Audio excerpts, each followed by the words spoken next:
My HOA president destroyed my century-old family farm with her SUV, so I made sure her next drive would be her last. There she is, Vivian Hartwell, the HOA queen bee, sitting in her pearl white Escalade like a very expensive paperweight. The vehicle is buried 3 feet deep in Georgia mud, wheels spinning helplessly while she screams through the window. The sound is beautiful, mechanical frustration mixed with human rage. The smell of diesel blends with fresh earth, and I can taste the justice. This woman spent 6 months destroying my family farm with lawsuits. She flooded my tomato fields, cost me $8,000, and nearly killed my daughter's wedding fund. So I learned her daily route and prepared surprise. 6 months of harassment deserved one perfect payback. Those sirens you hear? They're coming for her, not me. Sometimes the best revenge is perfectly legal. What would you do if some HOA queen thought she owned your family land? My name is Dalton Briggs, and this 40-acre slice of heaven has been in my family since 1923. My great-grandfather bought it during the Depression for $60 and a handshake back when a man's word meant something. The morning air smelled like possibility instead of lawsuits. 3 generations of Briggs men have worked this red Georgia clay, growing everything from cotton to the organic heirloom tomatoes that now supply half the county's farmers markets. Walk through my fields on a summer morning, and you'll hear the satisfying crunch of gravel under work boots, smell the rich earth still damp with dew, and feel the honest weight of soil under your fingernails. This farm isn't just my livelihood. It's my daughter Emma's inheritance and her wedding venue. We'd planned a reception under our century-old oak trees where 4 generations of Briggs' children learned to walk. The farm income was supposed to cover everything. The caterer, the flowers, the dress Emma had been dreaming about since she was 12. Then came Magnolia Springs Estates. 200 McMansions dropped onto pristine farmland like suburban measles. The sales brochures promised country living with urban convenience, which apparently meant living next to actual farmers without tolerating any farming. Enter Vivian Hartwell, 48, Connecticut transplant, and walking advertisement for why money can't buy class. This woman elected herself HOA president faster than you can say property values, and immediately declared war on anything that reminded her new neighbors they'd moved to farm country. Her opening salvo was a formal complaint about my roadside vegetable stand being an aesthetic violation that depressed surrounding property values. Picture this. Vivian drives a pearl white Escalade that's never touched honest dirt, wears tennis whites to buy milk, and speaks in that special tone rich people reserve for explaining why everyone else is doing life wrong. Her husband represents half the county commissioners through his law firm, which explains her casual relationship with concepts like courtesy and asking permission. The trouble started with our easement road, a narrow gravel strip cutting through the corner of my property that connects the old county highway to her precious development. It had been there since the 1940s for emergency power company access. Previous landowners used it maybe twice a year, always with advance notice, always respectfully, usually bringing a pie as thanks. Vivian discovered that easement on day 4 of her residency and decided it was her personal expressway to civilization. Why drive 2 extra miles on properly maintained public roads when you can cut through some farmer's inconvenient property? My unpaved farm road was built for occasional maintenance trucks and seasonal harvest equipment, not daily abuse by a 3-ton luxury battering ram. The first morning she roared through at 7 a.m., engine revving unnecessarily. I figured it was an honest mistake. The second time, I walked over for what I hoped would be a neighborly conversation about mutual respect and property care. That's when I met Vivian's charming personality in full glory. "It's my legal right to use this easement," she announced through a barely cracked window, air conditioning blasting while I stood sweating in the Georgia heat. "Perhaps if you maintained your property to proper residential standards, there wouldn't be drainage issues." Proper standards? Lady, I'm growing food that feeds half the county's families. What exactly are you producing besides complaints and carbon emissions? 2 weeks of her daily commute carved deep ruts in my carefully maintained access road. The drainage system my grandfather installed failed completely, flooding my prize heirloom tomato fields every time clouds gathered. 30 years of careful soil management and organic certification work, destroyed by one woman's entitlement and German automotive engineering. When I politely requested she consider limiting her easement usage to emergencies, she threatened immediate legal action for harassment of elected HOA officials. When I mentioned the mounting property damage, already $3,000 in lost crops and repair costs, she suggested I contact my insurance company and stop bothering busy people. That moment, I realized this wasn't really about road access or convenience. This was about power, control, and one woman's determination to remake the world according to her suburban fantasy. Vivian had decided my century-old family farm was fundamentally incompatible with her vision of gentrified rural perfection, and she was systematically planning to remove that obstacle one lawsuit, one complaint, and one tire rut at a time. 3 days after our charming conversation, Vivian fired her first real shot. A certified letter arrived from the county planning office, the thick manila envelope crackling ominously between my calloused fingers. Somebody had filed a formal complaint about agricultural nuisances and potential environmental violations on my property. The smell of official bureaucracy mixed with my morning coffee as I read through 12 pages of legal accusations that basically boiled down to farmer bad, development good. According to the complaint, my farm's irrigation runoff allegedly violated residential water quality standards. My composting operation supposedly created hazardous biological waste conditions. Apparently, these people had never seen actual fertilizer before. Even my weekend corn maze, a family tradition that brought joy to hundreds of kids each fall, was flagged as an unpermitted commercial entertainment facility operating in violation of zoning regulations. County Inspector Jim Martinez called me that afternoon, his voice tight with frustration. "Dalton, I've known your family 30 years. This complaint is garbage, but my hands are tied. I have to investigate every allegation." He paused, choosing words carefully. "You should know this came through unusual channels. Somebody with serious connections fast-tracked this to my desk with a note about priority review for public safety concerns." The inspection was scheduled for peak harvest season, nothing like shutting down farm operations during the 2 weeks that determine your entire year's income. I spent 3 days documenting every irrigation line, every compost bin, every blade of grass on my property. The paperwork alone cost me $400 in copying and certification fees, money that should have gone toward Emma's wedding flowers.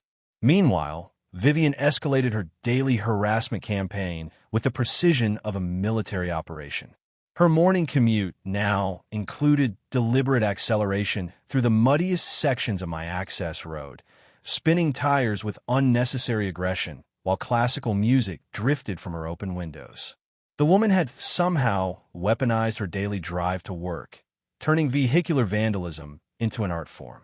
That's when I remembered something my brother-in-law mentioned during deer season last year. How trail cameras had helped him catch teenagers stealing from his hunting cabin.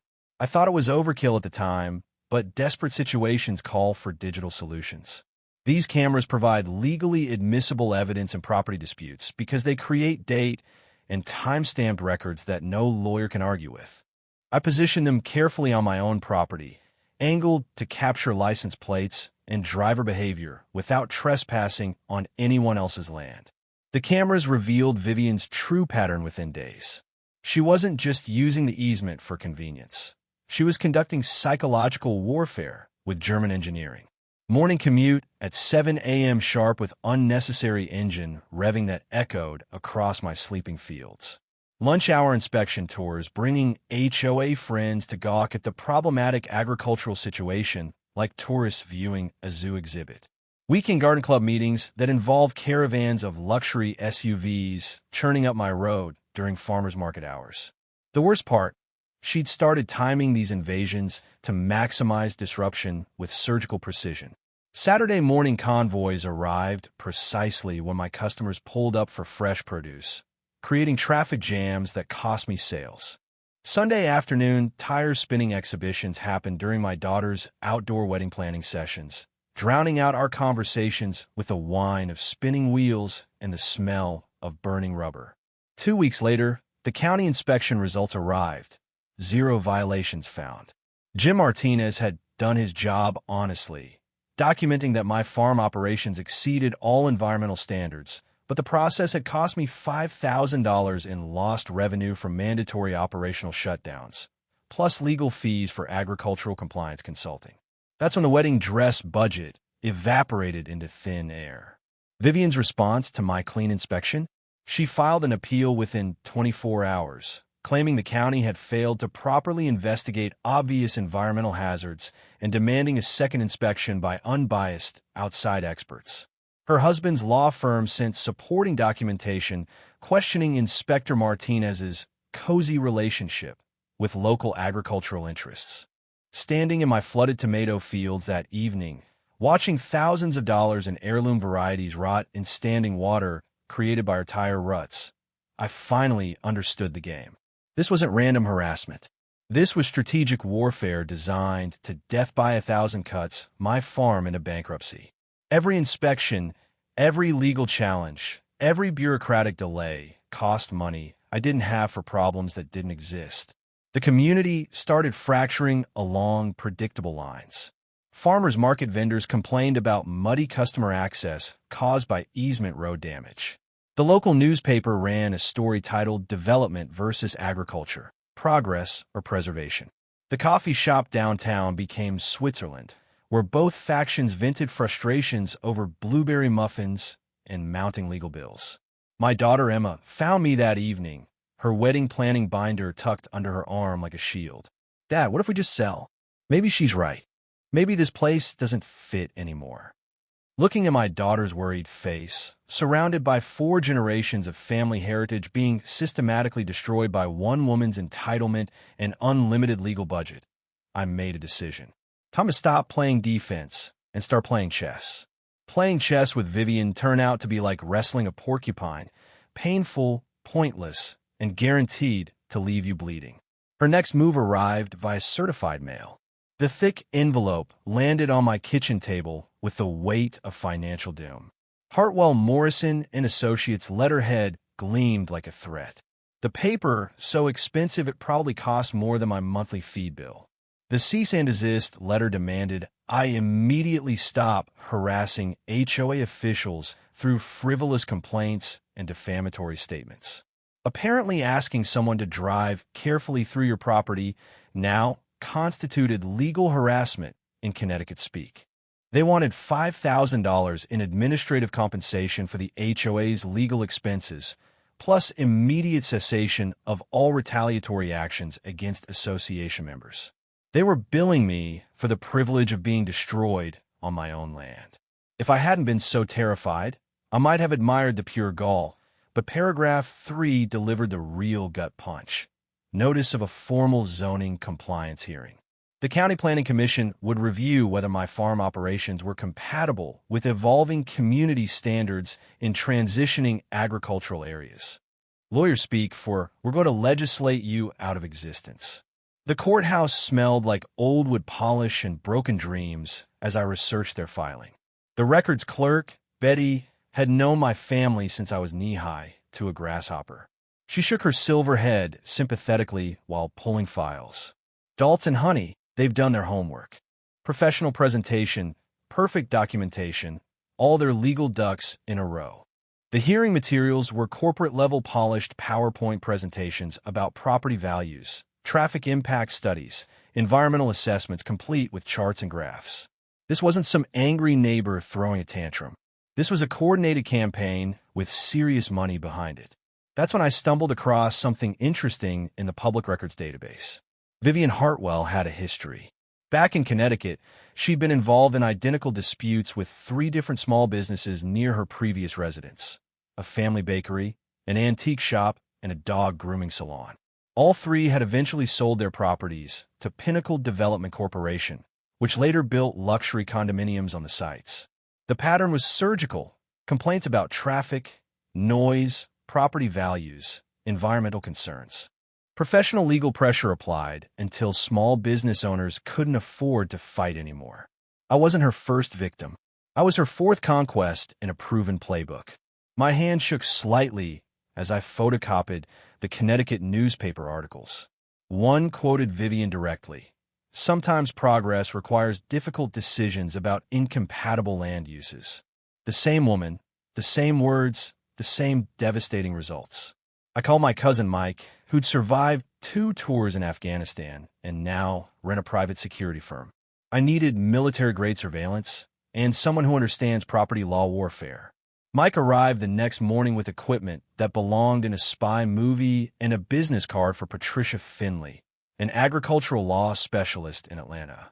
"Document everything like your life depends on it," he said, adjusting camera angles with tactical precision.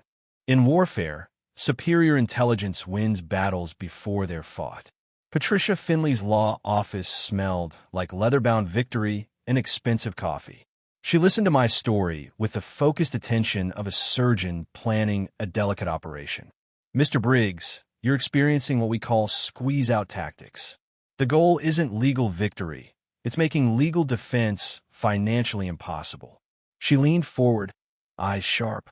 "But agricultural operations have federal protections most small business owners never discover. Right-to-farm laws aren't suggestions. They're criminal statutes with serious penalties for interference.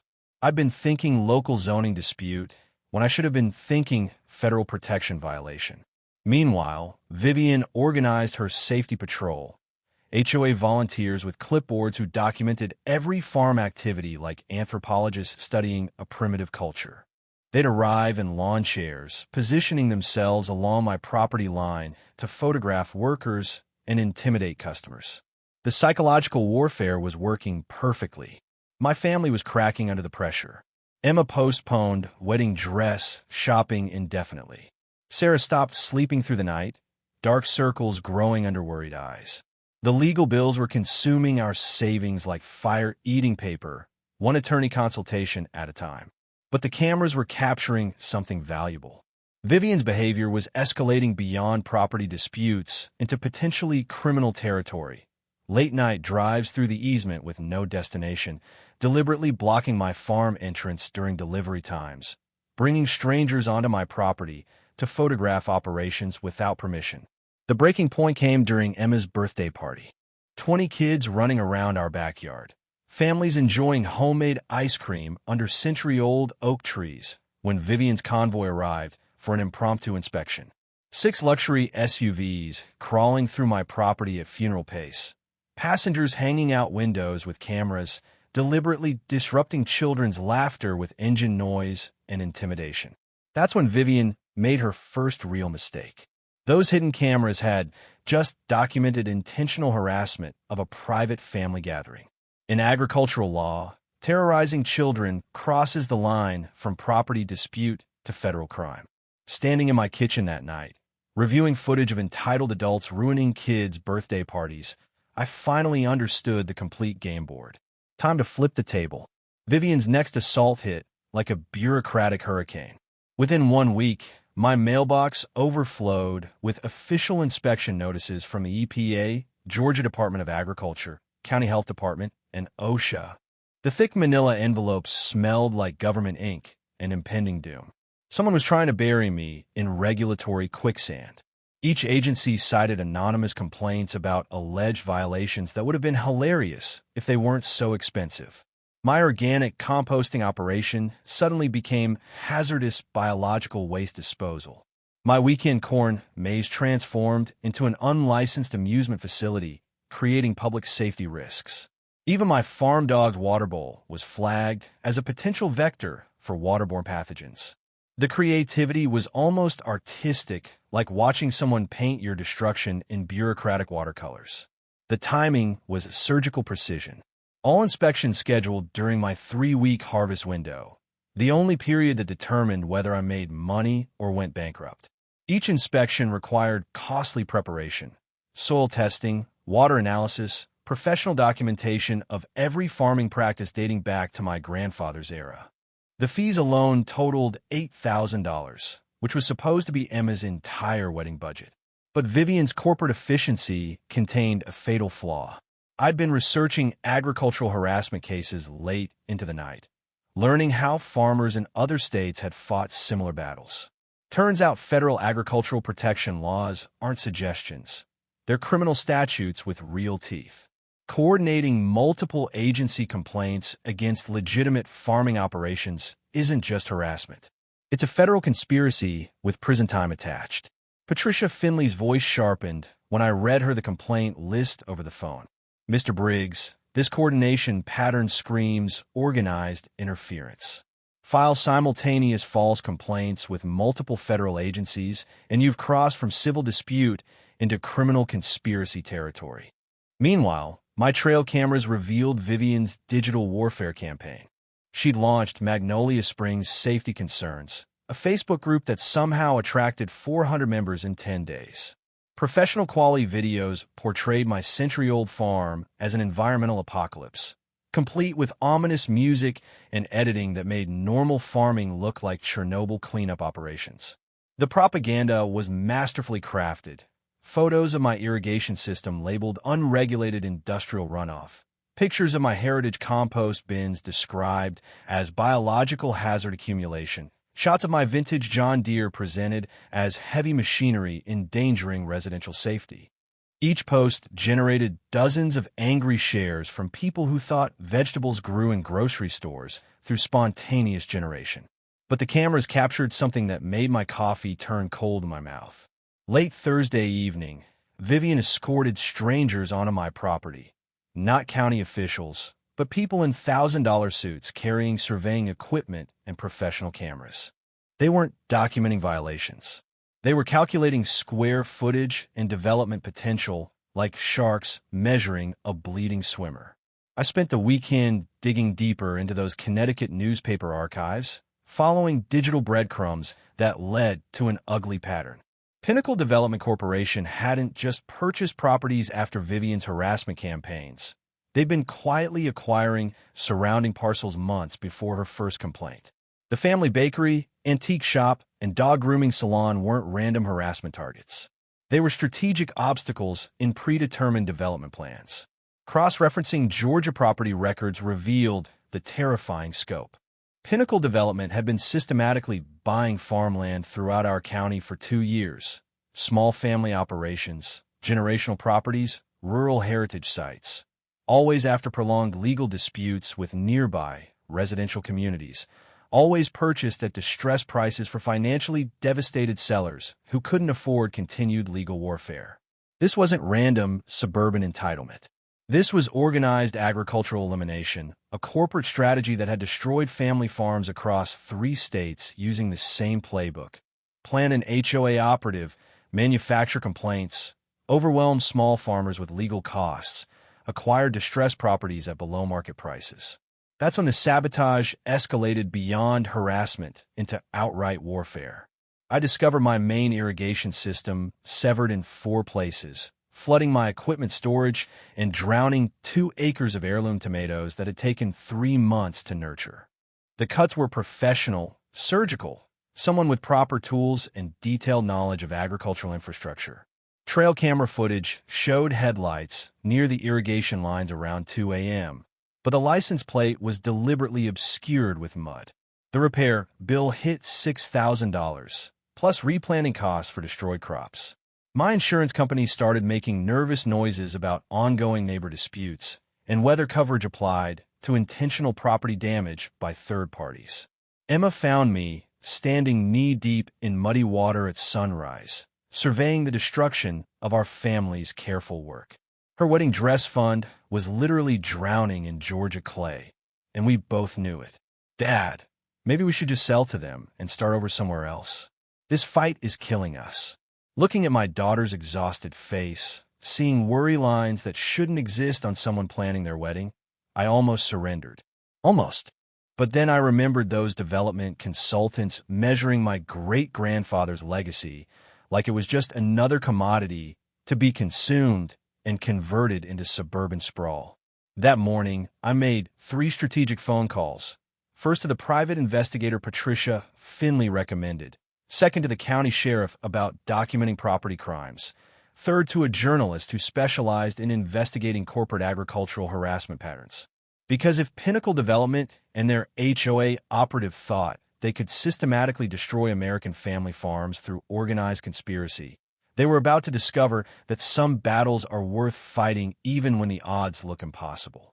The breakthrough came from the most unlikely source: 90-year-old Betty at the county courthouse, whose memory contained more legal history than most law libraries.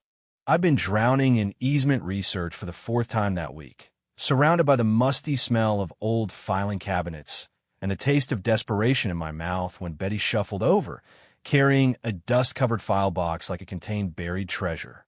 "Dalton, honey, you've been barking up the wrong tree," she said, her arthritic fingers surprisingly gentle with yellow documents that crackled like autumn leaves. "Your great-grandfather was craftier than a fox in a henhouse. He didn't just buy this land, he bulletproofed it. The original 1923 deed was handwritten in fountain pen ink that had faded to sepia. Each letter formed with the careful precision of a man who understood that words on paper could save or destroy a family's future. But the legal language was crystal clear. My great-grandfather had negotiated an agricultural protection clause directly into the easement agreement. In script that looked like calligraphy, it stated that easement rights would be rendered null and void should said access be employed to harass, impede, or interfere with legitimate agricultural operations conducted upon the adjoining property. The man had basically installed a legal landmine with a 90-year fuse. My coffee grew cold as I read the clause 3 times, each reading making the implications clearer. Betty smiled with the satisfaction of someone who'd been waiting decades to drop this particular bombshell. "Your great-granddaddy survived the Depression by watching neighbors lose their farms to city lawyers and bank foreclosures. He swore no future generation of Briggs would face that fight defenseless." The protection clause predated modern zoning laws, HOA covenants, and residential development regulations by decades. Under Georgia property law, historical agricultural protections couldn't be superseded by a subsequent residential development. They had absolute legal precedence. Vivian's entire harassment campaign wasn't just unsuccessful, it was retroactively illegal. Patricia Finley's voice sharpened to laser focus when I read the clause over the phone. "Mr. Briggs, this doesn't just protect you from harassment. This gives you grounds to permanently void their easement rights and sue for federal agricultural interference violations. Your great-grandfather essentially gave you a legal nuclear weapon." But the real devastating detail was what the clause revealed about Vivian's documented behavior. Every trail camera incident, the deliberate tires spinning, the inspection tours, the social media warfare, constituted legal proof of intentional harassment designed to interfere with agricultural operations. She hadn't just been trespassing. She'd been committing federal crimes while thinking she was exercising property rights. Agricultural protection clause violations trigger enforcement mechanisms most lawyers never encounter. Each documented harassment incident carried potential fines up to $50,000, plus criminal penalties, including jail time for systematic interference with protected agricultural operations. Vivian had been building her own prison sentence one tire rut at a time. The research painted an even bigger picture. Pinnacle Development's strategy of eliminating problematic farms only succeeded when farmers didn't discover historical protection clauses. In Connecticut and Massachusetts, they destroyed dozens of family operations through harassment campaigns. But in 2 cases where farmers found agricultural protection language, Pinnacle had quietly withdrawn and paid 6-figure settlements to avoid federal prosecution. They'd systematically targeted farmers who appeared legally vulnerable, always avoiding properties with known historical protections. This time, they'd picked a fight with a man whose great-grandfather had outmaneuvered the Great Depression and left his descendants a hidden ace in the hole. That evening, I called Emma with news that made her voice break with relief for the first time in months. "Dad, does this mean we can save the farm and still have my wedding here?" Holding that faded document in hands that carried the same calluses as the man who'd signed it, I felt my great-grandfather's presence in the room like a warm embrace across 9 decades. "Emma, sweetheart, we're not just saving your wedding. We're about to give that old fox the last laugh he spent his whole life setting up. The Agricultural Protection Clause transformed my kitchen into a war room that smelled like fresh coffee and righteous anger. Maps covered the table where Emma used to do homework. Timelines stretched across walls like battle plans, and file boxes stacked around chairs like legal ammunition. My great-grandfather's faded handwriting had become the blueprint for the fight of our lives. Patricia Finley arrived Monday morning with reinforcements that looked like they'd stepped out of a courtroom drama. Environmental lawyer, agricultural rights specialist, and a paralegal whose research skills could embarrass Google. They spread across my living room like generals planning D-Day, examining 3 months of trail camera footage with the intensity of detectives solving a murder. "Mr. Briggs, this documentation is prosecutor's gold," Patricia announced, clicking through videos that showed Vivian's escalating harassment campaign. "Each incident represents a separate federal violation. We're not just voiding easement rights. We're building a criminal case that could put people behind bars where they belong." The evidence cataloging felt like archaeological work, carefully documenting every harassment incident with the precision of scientists preserving artifacts. Mike's military-grade cameras had captured everything. Midnight sabotage runs with clear license plates, inspection parades with facial recognition quality, even audio of Vivian instructing HOA members to document every violation of community standards during conversations she thought were private. But building the legal case was only half the strategy. I needed community allies, and that meant education time. Tuesday evening, I invited every farmer within 20 miles to my kitchen for coffee and consciousness raising. The room filled with weathered hands wrapped around steaming mugs and worried faces lined by decades of honest work under unforgiving sun. "Folks, this isn't about my property dispute," I explained, spreading newspaper clippings from Connecticut and Massachusetts across the table like evidence of crimes against agriculture. Pinnacle Development has weaponized suburban entitlement into a system for eliminating family farms. They plant operatives in nearby developments, manufacture bogus complaints, overwhelm small farmers with legal costs, then acquire distressed properties at bankruptcy prices. Old Jim Patterson, whose family had been growing prize-winning peaches since Cleveland was president, squinted at the documents through glasses held together with electrical tape and stubborn determination. "Dalton, you telling us this Connecticut woman's been working for corporate vultures this whole time? That every insult and lawsuit was planned from day one?" "I'm saying we've all been hunted. Jim, check your property records. I guarantee Pinnacle's been circling every farm in this room like buzzards waiting for roadkill." The silence that followed was thicker than August humidity. These men had spent lifetimes building agricultural legacies, and they were just realizing those legacies were under systematic assassination by corporate predators wearing tennis whites and driving luxury tanks. By Thursday, my kitchen had become unofficial headquarters for what we'd started calling the Agricultural Defense Coalition. Farmers arrived daily with their own horror stories, mysterious environmental complaints, frivolous safety violations, HOA pressure campaigns against legitimate agricultural operations.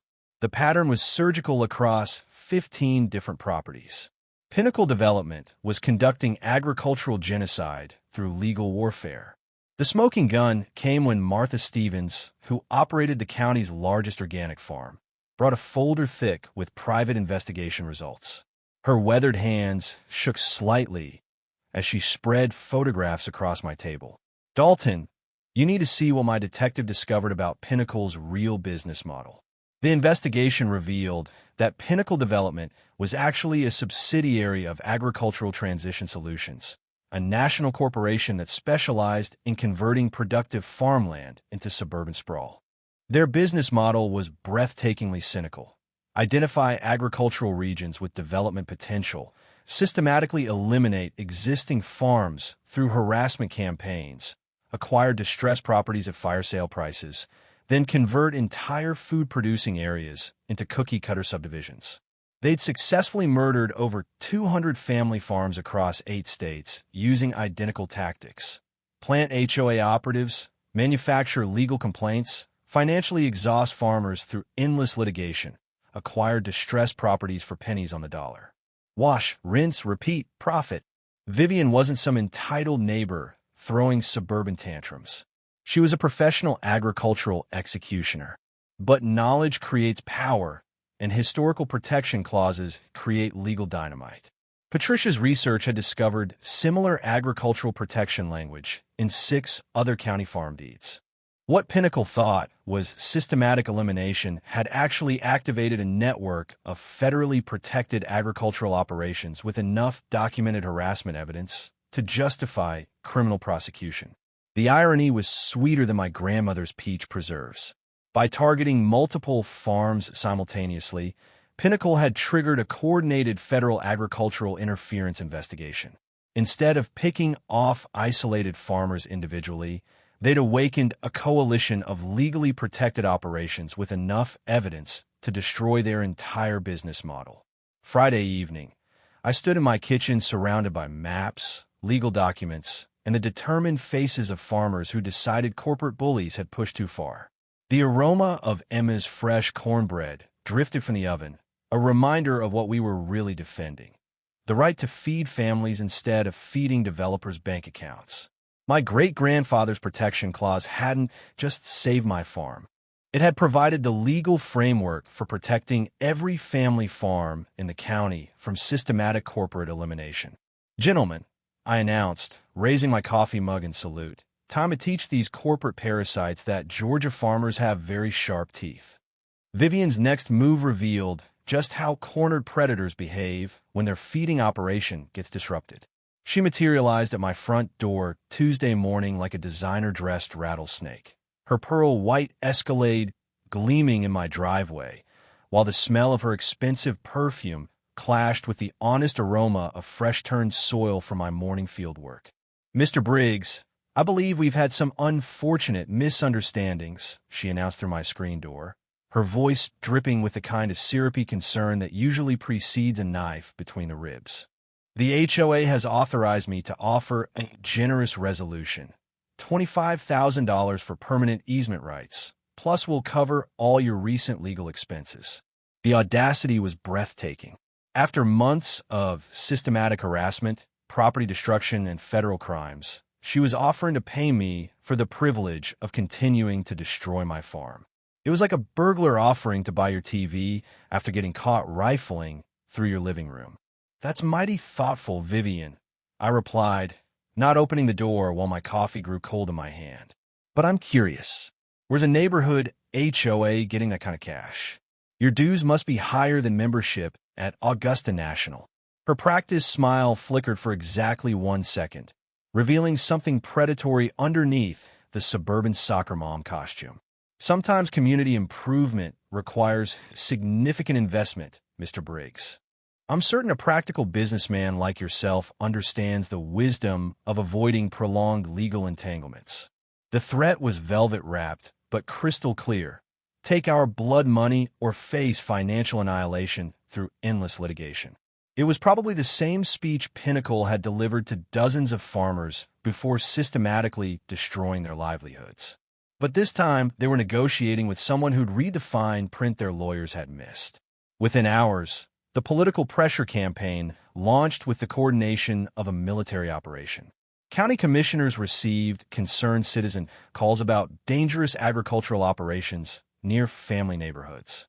The local newspaper got anonymous tips about environmental violations at certain problematic farms. State agriculture officials were contacted about unsafe practices requiring immediate intervention. But the real escalation came that evening when someone disabled my primary security cameras during a 3-hour window. My irrigation pump house showed clear signs of attempted break-in: damaged locks, pry door frames, and footprints in the mud that were definitely not made by work boots. Apparently, agricultural sabotage requires better tools than your average suburban criminal typically carries in their tennis bag. The backup cameras I'd hidden as insurance capture footage that turned my blood to ice water. Vivian's Escalade parked strategically across the road, while 2 men in dark clothing approached my pump house with crowbars and bolt cutters. They spent 40 minutes trying to access equipment that controlled water flow for my entire operation, essentially attempting to murder my crops through technological strangulation. When direct sabotage failed, they shifted to psychological warfare that would have impressed military interrogators. Anonymous phone calls started arriving at 2 a.m. sharp. Heavy breathing, sudden hang-ups, and occasionally whispered suggestions about accidents that happen to farmers who don't know when to quit. My daughter, Emma, received identical harassment at her apartment, forcing her to stay with friends, while mysterious electrical problems made her place temporarily uninhabitable. The character assassination campaign launched simultaneously across every digital platform where rural reputations could be murdered. Online reviews suddenly appeared claiming my organic vegetables were contaminated, my agritourism tours were unsafe for children, and my family had suspicious connections to environmental violations. Each review was crafted with enough specific details to seem legitimate, while containing enough poison to destroy decades of careful reputation building. But Vivian's nuclear option arrived, disguised as official paperwork. Pinnacle Development filed formal eminent domain proceedings against my property. They claimed my farm constituted a public health hazard requiring government intervention and proposed mandatory acquisition for residential development, serving community welfare. The supporting documentation was professionally lethal. Environmental impact studies that cost more than most people's cars, soil contamination allegations, water quality concerns, air pollution claim from agricultural operations. Every environmental boogeyman that could terrify suburban parents was included, with scientific-sounding language and charts that would impress university professors. My private investigator's evening phone call explained the overwhelming nature of their assault. Pinnacle had hired the same public relations firm that helped tobacco companies fight cancer research, professional disinformation specialists who could make smoking look healthy and healthy farms look like toxic waste sites. The breaking point came during Emma's engagement party. 20 family members gathered in our backyard to celebrate love and future happiness when Vivian's safety patrol arrived for an impromptu documentation session. 6 HOA members with clipboards and cameras recording our unpermitted entertainment facility, while my future son-in-law toasted 4 generations of agricultural heritage. That's when Vivian committed her fatal error. The hidden cameras captured everything: trespassing during private family celebrations, photographing guests without permission, and Vivian clearly orchestrating harassment operations from her luxury command vehicle. Standing in my kitchen that night, watching footage of strangers violating my daughter's engagement party, something shifted from defensive survival to offensive warfare. They'd transformed a property dispute into personal violation of my family's most sacred moments. Time to detonate the legal landmine my great-grandfather had buried and aimed precisely at corporate predators like these. Pinnacle Development's final assault came with the overwhelming force of corporate desperation mixed with unlimited legal budgets. They filed simultaneous complaints with the EPA claiming groundwater contamination, contacted OSHA about unsafe agricultural practices near residential areas, and somehow convinced Fish and Wildlife Services that my heritage vegetable garden was destroying critical habitat for an endangered beetle I'd never heard of. The coordination was surgical. Every agency received identical documentation packages with professional photographs, scientific-sounding analysis, and urgent requests for immediate intervention to protect public safety. The smell of fresh legal ink filled my mailbox daily as federal agencies launched investigations that could shut down my operation permanently while appeals crawled through bureaucratic quicksand. But the real revelation came when my private investigator delivered a manila folder thick with surveillance photos and financial records that made everything crystal clear. "Dalton, you need to see who's really running this show," he said, spreading images across my kitchen table like evidence from crime scene. The photos showed County Commissioner Bradley Hutchkins meeting secretly with Pinnacle executives at an expensive Atlanta restaurant.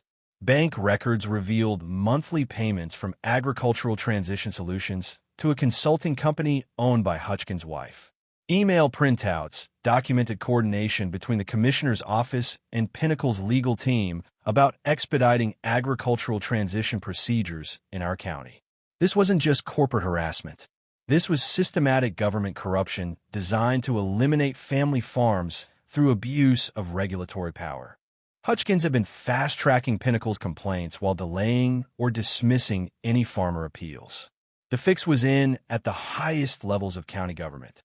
Meanwhile, Vivian's ground-level harassment escalated to outright intimidation that crossed every line of civilized behavior. Her safety patrols now included off-duty security guards who conducted daily property line surveillance with military precision. They'd arrive in unmarked vehicles at dawn, positioning themselves strategically to photograph farm workers and intimidate customers. The psychological pressure campaign intensified beyond amateur hour into professional-grade torture. Anonymous calls came precisely every 2 hours around the clock, forcing us to disconnect our landline and change cell numbers twice. Someone was using automated systems to ensure we never slept peacefully, never relaxed, never stopped feeling hunted on our own property. Emma's harassment escalated to stalking behavior that triggered genuine fear for her safety. Strange men appeared at her workplace asking questions about her family's environmental violations. Her car tires were slashed twice in random vandalism that always happened when she visited the farm. The message was clear: abandon your family's heritage or watch your daughter suffer consequences. But Vivian's desperation produced the evidence that would ultimately destroy her entire operation. Late Thursday night, my hidden cameras captured her personally cutting irrigation lines with bolt cutters while wearing surgical gloves. Clear premeditation for agricultural sabotage. She'd moved beyond directing harassment to committing felony property destruction with her own manicured hands. The footage was devastating. Vivian methodically destroying infrastructure while talking on her phone, presumably coordinating with handlers who'd ordered direct action when legal pressure wasn't working fast enough. Her privileged suburban entitlement had devolved into criminal behavior that federal agricultural protection laws punish with serious prison time. Friday morning brought Pinnacle's ultimate desperation move. They announced plans to condemn my property under eminent domain for community health and safety. The county commission scheduled an emergency session to vote on forced acquisition, with Commissioner Hutchkins presenting urgent public welfare concerns that required immediate government intervention. The eminent domain petition was accompanied by a media blitz that would have impressed political campaign managers. Professional protesters appeared outside the courthouse with signs about agricultural pollution and protecting our children. Local television received anonymous tips about environmental disasters being covered up by corrupt agricultural interests. Regional newspapers suddenly published editorials about the difficult but necessary transition from outdated farming practices to modern residential development. The messaging was too coordinated, too professional, too expensive to be grassroots community concern. This was corporate warfare disguised as citizen activism. But Pinnacle had finally overplayed their hand completely. By involving corrupt government officials in systematic agricultural harassment, they transformed a civil property dispute into a federal conspiracy case with racketeering implications. Their own documentation would become evidence in criminal prosecutions that could destroy careers and send people to federal prison. My agricultural law team had been quietly building relationships with federal investigators who specialized in corporate agricultural interference cases. The FBI's white-collar crime division was already monitoring agricultural transition solutions across multiple states, and our documented evidence provided the missing pieces for a major federal investigation. Standing in my kitchen that Friday evening, surrounded by 3 months of perfect documentation showing systematic corporate harassment, government corruption, and criminal conspiracy to eliminate family farming, I felt like my great-grandfather was finally getting his revenge against the forces that had tried to destroy agricultural families during the Depression. The irony was perfect. By escalating beyond civil harassment into criminal conspiracy, Pinnacle had activated federal law enforcement mechanisms designed specifically to protect American food production from corporate predators. They'd essentially called in an airstrike on their own position. Tomorrow's county commission meeting would become the public stage where 90 years of careful legal preparation met corporate arrogance head-on. Time to show these agricultural assassins what happens when you pick fights with farmers whose great-grandfathers actually read the fine print. The community center had never seen anything like Thursday evening's emergency county commission meeting. Over 300 people packed into a space designed for half that number, with local television crews setting up cameras while the smell of nervous sweat mixed with the aroma of fresh coffee from overwhelmed volunteers. You could taste the tension in the air like humidity before a Georgia thunderstorm. Vivian had orchestrated this public spectacle perfectly, arriving with a professionally prepared presentation that included PowerPoint slides, environmental impact charts, an emotional testimony about protecting our children from agricultural hazards. She wore her tennis whites like armor, flanked by HOA supporters who looked like they'd stepped out of a country club catalog. "Ladies and gentlemen," she announced from the podium, her voice carrying the authority of someone accustomed to being obeyed, "we face a critical decision about our community's future. Outdated agricultural practices are endangering property values, environmental safety, and our children's health. The County Commission has a legal obligation to protect residential areas from industrial farming operations that refuse to modernize." Her presentation was masterfully crafted propaganda. Photos of my irrigation system labeled unregulated runoff threatening groundwater. Images of my heritage compost operation described as biological waste accumulation, and drone footage of my organic fields presented as intensive chemical agriculture near family homes. The lies were so polished they almost sounded believable. Commissioner Hutchkins nodded gravely throughout her presentation, playing his role in this choreographed performance. "Mrs. Hartwell, the Commission appreciates your thorough documentation of these serious public safety concerns. We must act decisively to protect our community." When called to respond, I approached the microphone with a folder under my arm and the calm demeanor of someone holding 4 aces in a poker game. The crowd expected a desperate farmer making emotional pleas about family heritage. They were about to witness something entirely different. "Thank you for this opportunity," I began, my voice steady and conversational. "I'd like to share some interesting historical documents I discovered recently." I placed the original 1923 deed on the document camera, watching Vivian's confident smile flicker as the faded handwriting appeared on screens throughout the room.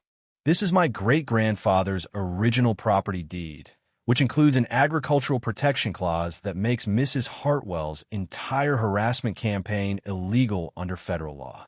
The room went silent, except for the whirring of television cameras capturing what would become the most watched county commission meeting in local history.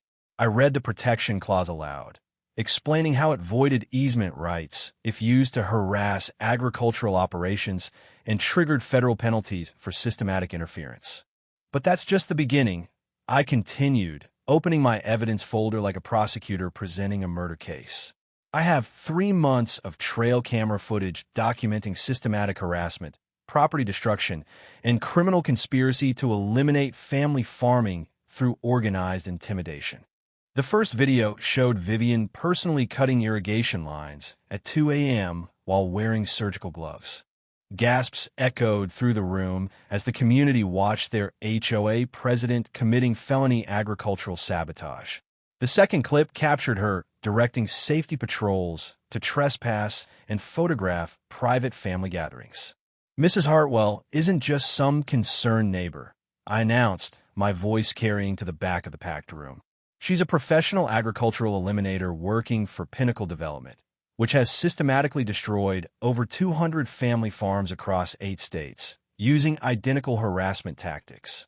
I presented bank records showing payment from Agricultural Transition Solutions to Commissioner Hutchkins' wife, email documentation of coordination between corrupt officials and corporate interests, and evidence that Pinnacle had been quietly purchasing distressed farmland throughout the county after manufacturing legal crises.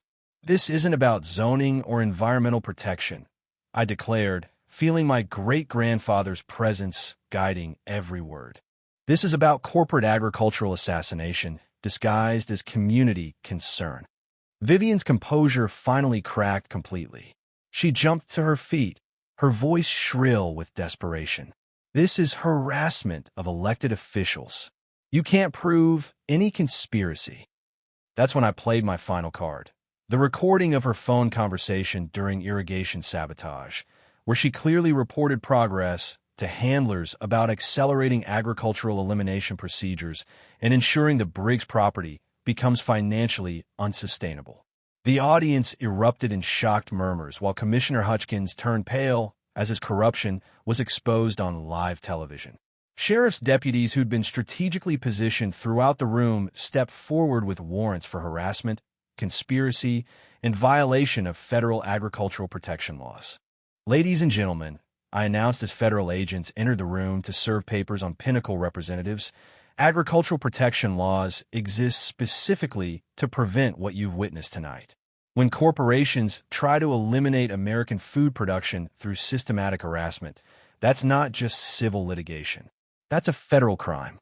The room exploded in spontaneous applause as the community realized they'd witnessed the complete exposure of a criminal conspiracy. Vivian was escorted out in handcuffs while television crews captured the dramatic collapse of a systematic agricultural elimination campaign.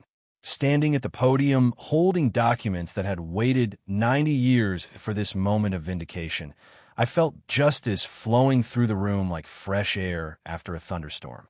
My great-grandfather spent his life protecting this land from exactly this kind of predatory attack. Tonight, his foresight finally got the last word, and the legal dominoes fell faster than autumn leaves in a Georgia windstorm. Within 48 hours of that explosive county commission meeting, Vivian's entire operation collapsed like a house of cards built on quicksand. Her arrest footage went viral on social media, with the image of a handcuffed HOA president being perp-walked past organic vegetable stands becoming an instant meme about suburban entitlement meeting rural justice.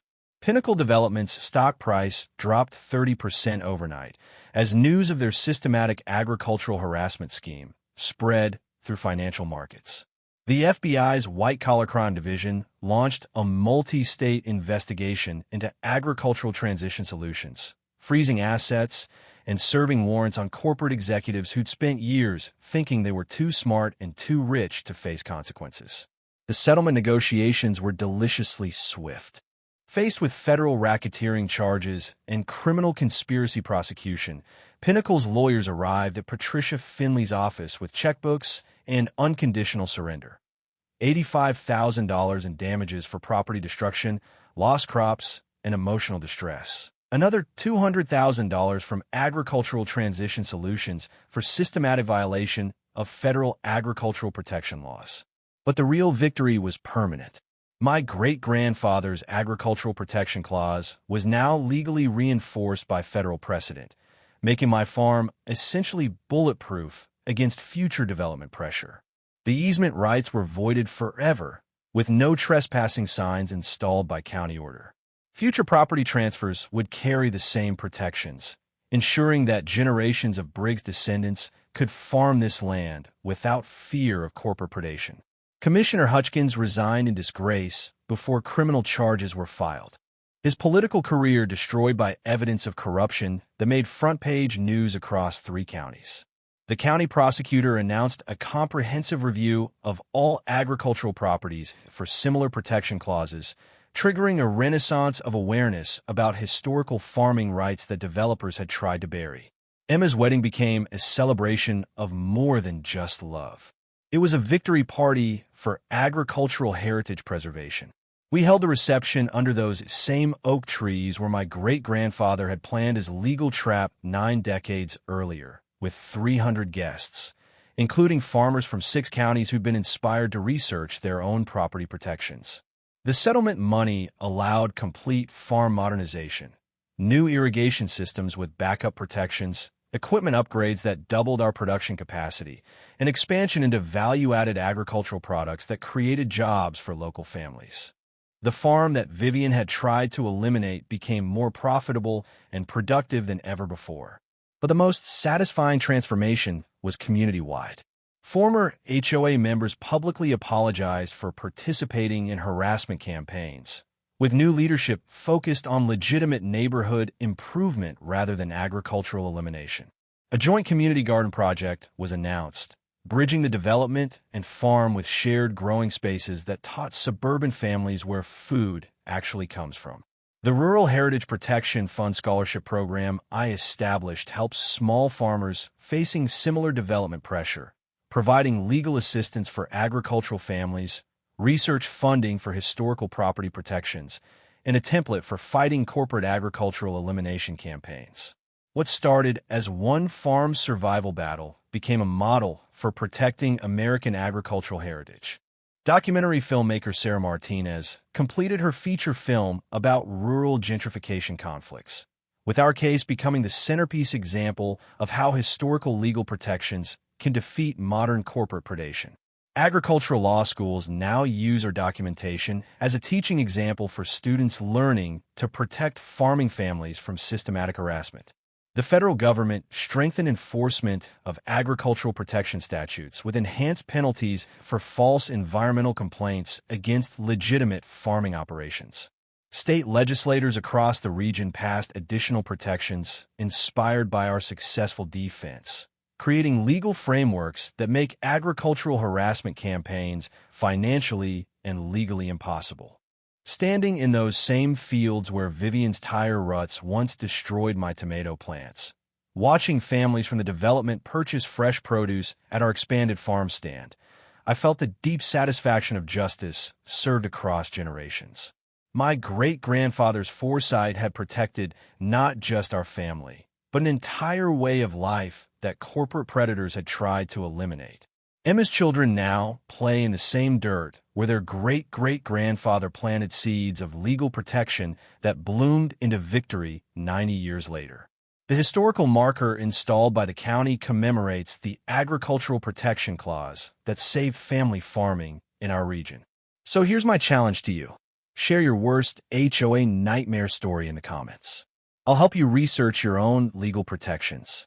And subscribe for more David versus Goliath justice stories, where homework and heritage defeat corporate bullies every single time. Next week, how a retired librarian used a 200-year-old water rights clause to shut down her neighbor's illegal swimming pool empire. You won't believe what she found in the courthouse basement. Thanks for hanging out with us on HOA Stories, where the HOA Karens meet their match. If this story had you cheering or cringing, go ahead and like the video, drop a comment with your reaction, and hit subscribe so you're ready for the next wild HOA tale.